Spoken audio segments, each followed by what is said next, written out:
కేంద్ర మంత్రి కిషన్ రెడ్డికి ఒకవేళ తెలంగాణ మీద ప్రేమ అభిమానం ఉంటే తెలంగాణ రాష్ట్ర ముఖ్యమంత్రి యనమల రేవంత్ రెడ్డి గారి విసిరిన సవాల్ను స్వీకరించి ఈ రోజున మా ముఖ్యమంత్రి ఢిల్లీలో ఉన్నారు, రేపు కూడా ఢిల్లీలోనే ఉంటున్నారు.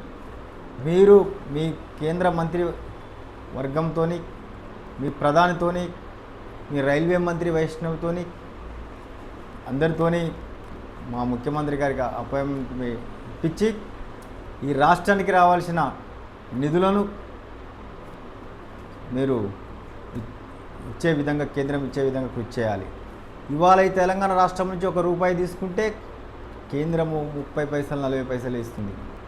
ఇక్కడ కాంగ్రెస్ పార్టీ అధికారంలో ఉంది కాబట్టి ఏదో విధంగా ఇబ్బంది పెట్టాలి, ఇక్కడ అభివృద్ధి జరగద్దనే ఉద్దేశంలో కేంద్ర ప్రభుత్వం ప్రయత్నిస్తుంది.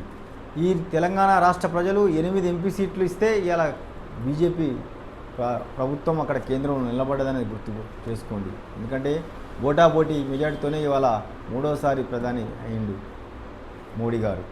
తెలంగాణ రాష్ట్ర పైన ఎలాంటి చిత్తశుద్ధి ఉన్నా నీ యొక్క చిత్తశుద్ధిని నిరూపించుకోవాల్సిన అవసరం ఉంది. అలా నువ్వు అందరితో అపాయింట్మెంట్లు ఇస్తే అప్పుడు నీకు విశ్వసనీయత తెలంగాణ రాష్ట్రంలో పెరుగుతుంది. రావాల్సిన బకాయిలను, రావాల్సిన లోన్లను ప్రతి రూపాయి కూడా తెలంగాణ అభివృద్ధిలో పాలు పంచుకోవాలి అని మేము డిమాండ్ చేస్తున్నాం, నీకు సవాల్ విసురుతాం.